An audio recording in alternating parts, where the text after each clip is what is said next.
कोल्हापूर महापालिकेच्या निवडणुकीनिमित्त एक ऐतिहासिक अशी महायुती कोल्हापूर जिल्ह्याच्या इतिहासात आणि महाराष्ट्राच्या इतिहासात पहिल्यांदा होत आहे। या संदर्भात आज ही पत्रकार परिषद आयोजित केलेली आहे।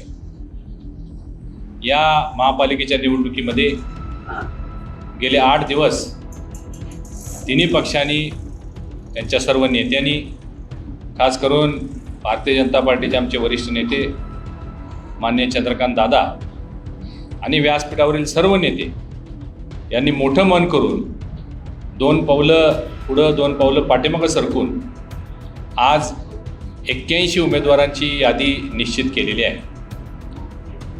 भारतीय जनता पार्टी 36 जागांवर निवडणूक लढवेल, शिवसेना 30 जागांवर निवडणूक लढवेल आणि राष्ट्रवादी 15 जागांवरती निवडणूक लढवेल। प्रत्येक प्रभागामध्ये, बहुतांश प्रभागामध्ये तिन्ही पक्षांच्या उमेदवारांना न्याय देण्याचा प्रयत्न आम्ही केलेला आहे। खरं पाहता 10 वर्षांना निवडणुका होत असल्यामुळे इच्छुकांची संख्या खूप मोठ्या प्रमाणात होती। गेल्या 10 वर्षामध्ये तिन्ही पक्षांच्या प्रमुख नेत्यांनी, प्रमुख पदाधिकाऱ्यांनी आणि कार्यकर्त्यांनी या निवडणुकीसाठी अफाट मेहनत केलेली होती। आम्ही जास्तीत जास्त तिन्ही पक्षाच्या पदाधिकारी कार्यकर्त्यांना न्याय देण्याचा प्रयत्न केलेला आहे। तरीसुद्धा जे उमेदवारी ज्या लोकांना आम्ही पदाधिकाऱ्यांना देऊ शकलो नाही, इच्छुकांना देऊ शकलो नाही, त्यांची मी सर्व व्यासपीठाच्या वतीनं दिलगिरी व्यक्त करतो। कोल्हापूरच्या इतिहासात पहिल्यांदा ही महायुती होत असताना एक अभूतपूर्व उत्साह आणि आत्मविश्वास घेऊन आम्ही तिन्ही पक्ष या निवडणुकीला सामोरं जाणार आहोत। कोल्हापूरच्या विकासासाठी एक विजन घेऊन, एक विकासाची ब्लूप्रिंट घेऊन, एक विकासाचा रोडमॅप तयार करून आम्ही या निवडणुकीला सामोरं जाणार आहोत। आमच्या महायुतीचा जो जाहीरनामा असेल तो जनतेतून, प्रत्येक प्रभागातून, प्रत्येक घरातून, लोकांच्याकडून ज्या काही त्यांच्या अपेक्षा आपल्या नगरसेवकाकडून असतील, ज्या अपेक्षा आपल्या शहरासाठी असतील, त्या सगळ्या अपेक्षा पूर्ण करण्याच्या दृष्टिकोनातून आमची महायुती भविष्यातील 5 वर्ष काम करणार आहे। तुम्ही पाहिलं असेल, गेल्या या 8-10 दिवसामध्ये आमची जी विरोधी आघाडी आहे त्यांनी प्रचाराला सुरुवात केली आणि कोल्हापूर कसं, तर कोल्हापूरकर म्हणतील तसं असं काहीतरी टॅगलाईन आहे। पण आमचं तसं असणार नाही। कारण काय झालं आहे, कोल्हापूर कसं पाण्याची बोंब झाली तसं, कोल्हापूर कसं शहरातील रस्त्यांची वाट लागली तसं, रखडलेला IT पार्क आहे तसं असं नको आहे कोल्हापूरकरांना। मी सांगितल्याप्रमाणे एक विजन आणि रोडमॅप घेऊन कोल्हापूर शहराचा विकास, चौफेर विकास, सर्व सोयी नियुक्त विकास या दृष्टिकोनातून आम्ही काम करणार आहोत। खरं पाहता ही निवडणूक आमच्यासाठी अतिशय सोपी आहे, कारण कोल्हापूरची जनता सुज्ञ आहे, कोल्हापूरची जनता जागरूक आहे। प्रत्येक वेळी एक काहीतरी टॅगलाईन लावायची आणि लोकांना फसवायचं हे आता लोक स्वीकारणार नाही।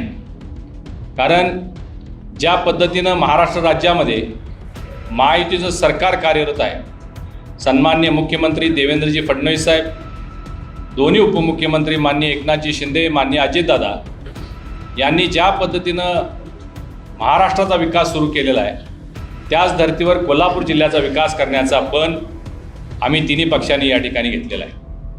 मी ही निवडणूक एवढ्यासाठी सोपी आहे असं आपल्यासमोर म्हटलं, कारण लोक जागरूक आहेत, लोक जाणते आहेत, लोकांना माहिती आहे राज्यात कुणाचं सरकार आहे, केंद्रात कुणाचं सरकार आहे।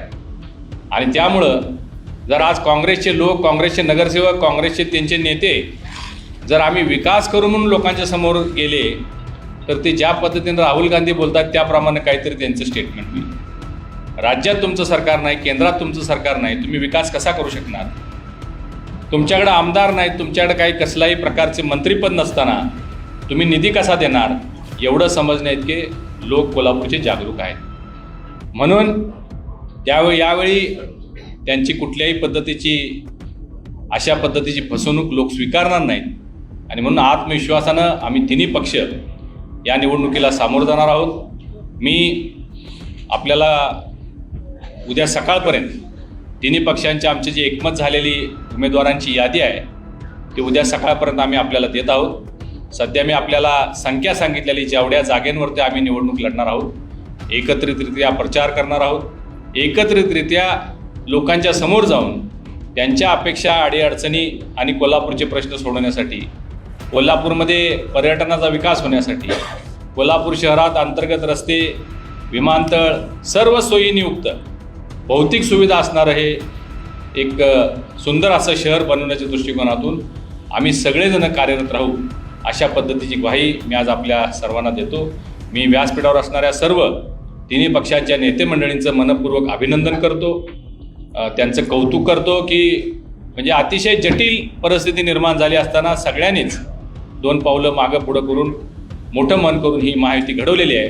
मी सर्व नेते मंडळींचं या ठिकाणी मनपूर्वक अभिनंदन करतो आणि यानंतर जिल्ह्याचे पालकमंत्री आदरणीय आबिटकर साहेब यांना विनंती करतो की त्यांनी आपल्याला संबोधित करावं. कोल्हापूर महानगरपालिकेच्या निवडणुकीसाठी महायुतीच्या वतीनं एकत्रित पद्धतीनं निवडणूक लढवण्याचा निर्णय जो काही घेतला आहे त्याची घोषणा आणि प्रत्यक्ष अंमलबजावणी यासाठी उपस्थित असणारे जिल्ह्याचे ज्येष्ठ मंत्री, आम्हा सर्वांचेच मार्गदर्शक आदरणीय मुश्रीफ साहेब, आदरणीय खासदार धनंजय महाडिक साहेब, आदरणीय आमदार राजेश क्षीरसागर साहेब, आदरणीय अमल महाडिक साहेब, सन्माननीय माजी आमदार जाधव गिरी, तिन्ही पक्षाचे सर्व जिल्हा प्रमुख सन्माननीय सुजित गोवाळ, माजी महापौर सुनील कदम साहेब आहेत, महेश जाधव साहेब आहेत, या ठिकाणी उपस्थित असणारे सर्व मान्यवर आणि या पत्रकार परिषदेला उपस्थित असणारे कोल्हापूर जिल्ह्यातील विशेषतः शहरातल्या आजचा निकाल काय असणार आहे हे बघण्यासाठी उपस्थित असणारे सर्व मीडिया. खरं तर महायुतीच्या वतीनं ही निवडणूक लढवण्यासाठी मॅरेथॉन पद्धतीच्या बैठका सुरू होते आणि नेमकं आम्ही काय करतो याच्याबद्दलची उत्सुकता तुमची सुद्धा शिकेल. दररोज पेपरमधनं आम्ही काय करतो ते आम्हाला माहीत नव्हतं, तेवढं तुमच्याकडे यायचं आणि ते सगळ्या उत्सुकता जे होती त्या उत्सुकतेला आता एक मूर्त स्वरूप आलेलं आहे आणि कोल्हापूर शहराच्या विकासासाठी आवश्यक असणारं महायुतीचं एक अतिशय तगडं पॅनल ज्याच्या माध्यमातून पुढच्या 5 वर्षांमध्ये या शहराला आवश्यक असणाऱ्या विकासाच्या सर्व गरजा पूर्ण करण्यासाठी अत्यंत चांगल्या पद्धतीचे उमेदवार आम्ही देतोय, ज्याचा उल्लेख आदरणीय खासदार महाडिक साहेबांनी, आदरणीय खासदार महाडिक साहेबांनी केला की ज्यामध्ये महायुतीच्या वतीनं होणाऱ्या निवडणुकीमध्ये भारतीय जनता पक्षाचे 36 उमेदवार, शिवसेनेचे 30 उमेदवार आणि राष्ट्रवादी काँग्रेस पक्षाचे 15 उमेदवार अशा पद्धतीने तिन्ही पक्षांचं एकमत झालं, ज्याची पुढे यादी आपल्याकडे येईल. महायुतीच्या वतीनं कोल्हापूर शहराच्या विकासासाठी, कोल्हापूरकरांच्या असणाऱ्या सगळ्या अपेक्षांची पूर्तता करण्यासाठी या देशामध्ये महायुतीचं सरकार आहे, या राज्यामध्ये महायुतीचं सरकार आहे, या जिल्ह्याचा पालकमंत्री महायुतीचा आहे आणि या शहराचे दोन्ही आमदार सुद्धा महायुतीचे आहेत. त्यामुळे विकासाच्या सगळ्या गरजा पूर्ण करण्यासाठी आवश्यक असणारे सर्व कार्यकर्त्यांचं केलं आणि त्या सगळ्या निधीची पूर्तता करण्याबरोबरच एक राईट विजन घेऊन आम्ही सगळं कामात आणतो. शहराच्या विकासाच्या अनेक ज्या काही कल्पना आहेत त्या प्रत्यक्ष अवतरण्यासाठी अशी संधी परत येणार नाही. त्यामुळे शहरवासियांसाठी सुद्धा आणि आम्हा सगळ्यांची जबाबदारी म्हणून सुद्धा आम्ही सगळेजण जे काम करणार आहोत त्या सगळ्याचा कौल उद्याच्या 15 तारखेपर्यंत आणणार आहोत.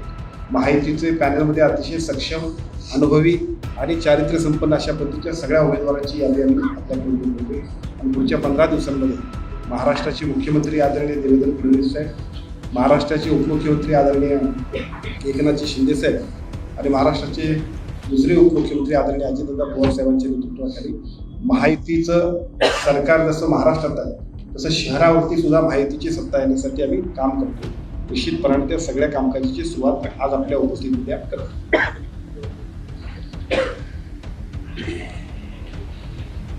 आज या महायुतीच्या पत्रकार परिषदेला उपस्थित असलेले जिल्ह्याचे पालकमंत्री आबिटकर साहेब, राज्यसभेचे खासदार धनंजय महाडिक, आमदार राजेश क्षीरसागर साहेब, आमदार अमल महाडिक, माजी आमदार जाधवताई, व्यासपीठावर उपस्थित असलेले तिन्ही पक्षांचे जिल्ह्याचे अध्यक्ष, सर्व पदाधिकारी आणि मोठ्या संख्येनं आपण प्रसार माध्यमाचे सगळे माझे बंधू भगिनी आणि मित्रांनो, आत्ताच खासदार धनंजय महाडिकांनी आणि जिल्ह्याच्या पालकमंत्र्यांनी महायुतीमध्ये आपण कशा पद्धतीने या निवडणुकीमध्ये पुढे जाणार आहोत याची माहिती दिलेली आहे. आणि मला वाटते अनेक दिवसाच्या कठीण परिस्थितीतसुद्धा मॅरेथॉन बैठकीमध्ये आपण हा निर्णय घेतला आणि 81 उमेदवार चांगल्या पद्धतीने निवडण्याचा आम्ही प्रयत्न केलेला. याचा उल्लेख खासदारसाहेबांनी केलेला होता. जर एक 5 वर्षापूर्वी निवडणूक झाली असती तर थोडी संख्या कमी झाली असती. त्यावेळा असलेले उमेदवार, नंतर ज्यांना अधिकार मिळाला असे नवीन उमेदवार, मतदार, म्हणजे अशी फार मोठी संख्या या तिन्ही पक्षांकडे झाली आणि त्यातून 81 उमेदवार काढणं ही फार मोठी कठीण गोष्ट होती. ज्यांना आपण उमेदवारी देऊ शकलो नाही त्यांच्याबद्दल खासदार साहेबांनी आणि आम्ही सर्वांनीच दिलगिरी व्यक्त केलेली आहे. आणि पुढील भविष्य काळामध्ये सुद्धा त्यांना योग्य तो मान सन्मान देण्याचा प्रयत्न आम्ही निश्चितपणाने करू. आता उद्या 81 नावं जाहीर होतील आणि या 81 नावं जाहीर झाल्यानंतर आम्ही प्रचाराचा शुभारंभ एकत्र करू. राज्याचे मुख्यमंत्री आणि दोन्ही उपमुख्यमंत्री या प्रचारासाठी कोल्हापूरला येतील. त्याचा उल्लेख या दोघा नेतेमंडळींनी केला. कोल्हापूर शहर हे देशातलं एक चांगलं शहर करण्यासाठी आणि सर्वांग सुंदर करण्यासाठी, ज्या जनतेच्या अपेक्षा आहेत त्या पूर्ण करण्यासाठी ही युती प्रामाणिकपणानं काम तर करेलच. त्याशिवाय ज्या अपेक्षा लोकांच्या आहेत की कसं असावं कोल्हापूर, तसं करण्यासाठी आम्ही सर्वजण मिळून प्रयत्न करू. आणि आपल्याला माहिती आहे की राज्यामध्ये आणि केंद्रामध्ये सत्ता असल्यानंतर विरोधक कसा निधी आणणार आहेत, विरोधक कसा विकास करणार आहेत. मला वाटते फक्त मोठ्या मोठ्या गप्पा मारून या निवडणुका जिंकता येत नाहीत. त्यासाठी निधी आणावा लागतो आणि निधी आणण्याचा कोणताही आज त्यांच्याकडं मार्ग नाही. दुसरे, आम्ही महायुती सरकारनं जे निर्णय चांगले घेतलेले होते त्यामध्ये आम्ही लाडक्या बहिणींचे 1500 रुपये देण्याचा निर्णय घेतला. त्याची अंमलबजावणी सुरू आहे. वर्षभर महायुतीचं सरकार येऊन सुद्धा आम्ही एकही महिना, आता या 2 महिन्याचे पैसे आता जमा लवकर होतील, त्याशिवाय 2100 रुपये देण्याचं वचन आम्ही महायुती सरकारनं दिलेलं आहे आणि ते पण आम्ही केल्याशिवाय राहणार. मला वाटते नरेंद्र मोदी साहेबांनी मोफत गहू, तांदूळ 29पर्यंत देण्याचं वचन दिलेलं आहे. अशा अनेक गरिबांच्या योजना आणि विशेषतः DBTद्वारे लोकांच्या खात्यामध्ये पैसे कसे वर्ग होतील, त्यामध्ये एकही पैशाचा गैरवापर होणार नाही, ही भूमिका देशाच्या पंतप्रधानांनी घेतली. आणि मला वाटतं एक चांगलं या निमित्ताने काम या देशामध्ये 10-15 वर्षामध्ये झालं. आमच्या या उमेदवारांना कसं काम करावं याचं तर आम्ही माहिती आणि ट्रेनिंग देणारच आहोत. पण मला वाटतं काँग्रेसच्या काही नेतेमंडळींचं मी वक्तव्य आज ऐकलं की ते म्हणाले की क्रॉस वोटिंग झालं किंवा काही सीटिंग झालं, फिक्सिंग झालं तर आम्ही राजीनामा घेणार आहोत. एकदा असं करून आलेल्या लोकांना राजीनामा घेण्याची कायद्यात कुठं तरतूद नाही. मला वाटतं माझ्या मित्रांना ते माहिती नसावं. आम्ही मात्र ठरवलं आहे असं क्रॉसिंग, असं सीटिंग आणि असं फिक्सिंग झालं तर तिन्ही पक्षांनी मिळून त्याला पदच द्यायचं नाही. कारण शेवटी उमेदवार प्रभागातले 4 ही पहिली निवडणूक आहे. 1 प्रभागाची निवडणूक आम्ही केली, 2 प्रभागाची केली, 3 प्रभागाची सुद्धा मला वाटतं एकदा झाली नाही, झाली 2 झाली आणि 1 प्रभाग सिंगल. 4 प्रभागाची पहिल्यांदा निवडणूक होती. नगरपालिकेला झाली 2 प्रभागाची. म्हणजे हा पहिला प्रश्न होता की 4 प्रभागाचे उमेदवार निवडणं आणि ते तगडे उमेदवार निवडणं एक फार मोठं आव्हान काम होतं. ते मला वाटतं तिन्ही पक्षाच्या सर्व नेते मंडळांनी पार पाडलं. त्यामध्ये मला खरोखर मनापासून आभार मानले पाहिजे आणि त्यांना धन्यवाद दिले पाहिजे. प्राध्यापक जयंत पाटील असतील, महेश जाधव असतील, नाना कदम यासारखी जे यातले मास्टर लोक आहेत यांनी फार म्हणजे मेहनत घेतली, कवायत घेतली, एकत्र आणणं, त्यांना बसवणं हे फार मोठं काम असतं. कारण काय आम्हा नेते मंडळींना सगळं काय अबकडं काय माहिती असत नाही. अबकडं माहिती असणं, त्यानंतर आरक्षण माहिती असणं, त्याप्रमाणे त्यांच्या उमेदवाराला तेवढी तोड उभा करणं हे आम्हाला माहिती देणं हे काम फार चांगलं काम या मंडळींनी केलं. मला वाटतं शारंग देशमुख सुद्धा आज उपस्थित नाही, त्यांचंही मला नाव घ्यावं लागलं. या सगळ्या मंडळींनी आदिल फराज असतील यांनी आम्हाला सर्वांनी मदत केली आणि त्यामुळं हे सगळं आज हे सगळे 81 उमेदवार आम्ही निवडू शकलो. त्यालाही मनापासून धन्यवाद देतो. आणि मला वाटतं आम्ही सगळे मिळून एक जिद्दीनं चिकाटीनं 81 उमेदवार निवडून आणण्यासाठी आम्ही कठोर मेहनत घेऊ, जीवाचं रान करू, हाडाची काढा रक्ताचं पाणी आम्ही करू. मला विश्वास मी आणि मित्र देतो.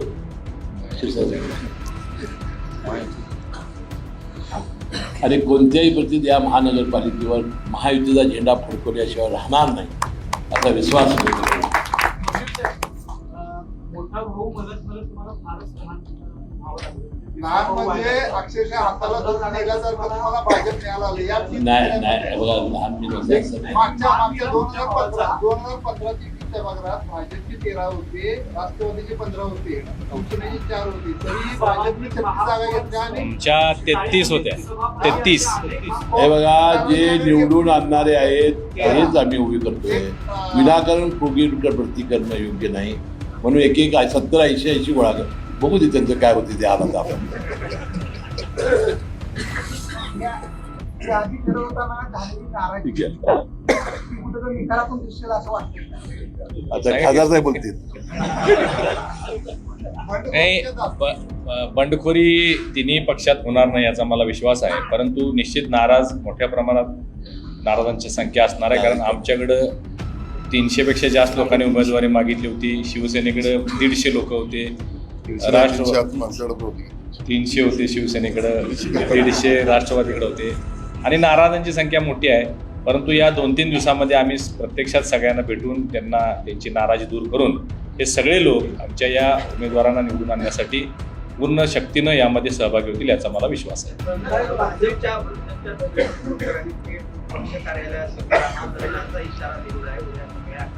हे पहा मी सांगितलं की त्याही तीव्र इच्छुक होत्या, परंतु महायुतीची सांगड घालत असताना काही लोकांच्यावर अन्याय झालेला आहे, अनेक लोकांच्यावर अन्याय झालेला आहे आणि त्यामुळं त्यांनी ती भावना व्यक्त केलेली आहे. परंतु आम्ही त्यांना भेटून त्यांची समजूत काढून भविष्यामध्ये असे जे ताकदवान लोक आहेत यांना कुठंतरी काहीतरी चांगली पद्धत देऊन समाविष्ट करण्याच्या दृष्टिकोनातून आम्ही तिन्ही पक्ष प्रयत्न करणार आहोत.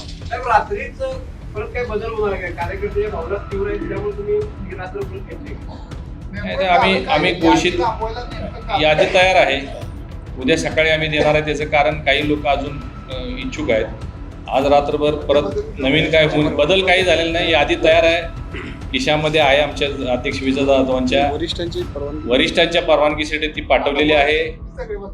राज्य पातळीवर प्रदेश कार्यालयामध्ये तिन्ही पक्षांच्या प्रदेश कार्यालयाकडे याद्या पाठवलेल्या आहेत. रात्रीत येतील किंवा उद्या सकाळी येतील. त्यांची परवानगी घेऊनच भारतीय जनता पार्टी हा शिस्तप्रिय पक्ष आहे आणि या सगळ्या गोष्टी प्रदेशाच्या परवानगीनंच केल्या जातात. त्या दृष्टिकोनातून यादी 6 वाजता फायनल झालेली आहे आणि ती प्रदेशकडे पाठवली आहे. रात्रीत आम्हाला त्याचा निर्णय मिळेल आणि उद्या सकाळी आपल्याकडे पोहोचेल. नाही, ही चुकीची माहिती आज पेपरला आलेली आहे. अशा पद्धतीची कुठलीही अडचण किंवा प्रसंग आमच्या आला नाही. मी सांगितले की समन्वयानं हसत खेळत गोडी गुलाबीनं तिन्ही पक्षांनी मिळून उमेदवार ठरवले. अंमलमाडी हसतायतच बघा ना.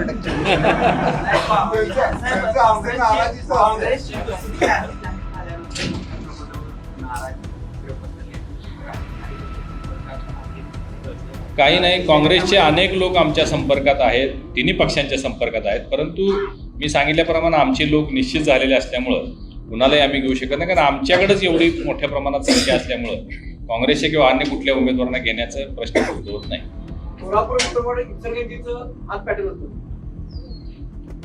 इचलकरंजी मला वाटतं जाहीर झाले ना, मला आज माहिती नाही, बहुतेक जाहीर झाले.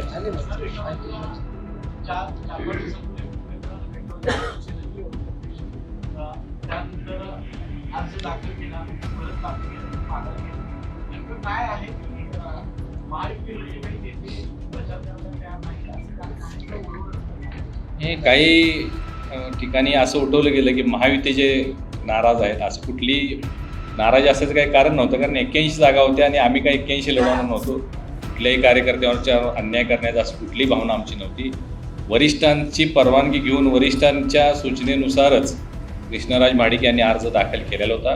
परंतु काल रात्री परवा दिवशी रात्री हा पार्लिमेंटरी कोर्टाचा निर्णय झाला आणि कुठल्याही आमदार सबंध महाराष्ट्रामध्ये तुम्ही माहिती घेऊ शकता, तुमचं नेटवर्क सगळीकडे आहे. भारतीय जनता पार्टीच्या आमदार, खासदार आणि मंत्री महोदयांनी त्यांच्या कुटुंबातल्या कोणी निवडणूक लढवू नये असा एक निर्णय पक्षात झाला. आम्ही पक्षाचे निर्णय मानणारे लोक आहोत, त्यामुळं जो आदेश आला तो आम्ही मान्य केलेला आहे. आणि कृष्णराज थांबलेला आहे, पण तो थांबलेला नाही आहे. तो छावा आहे, 2 पावलं पाठीमागे घेतले, तो मोठी झेपणार आहे, काय चिंता नाही. थँक्यू. धन्यवाद. चला.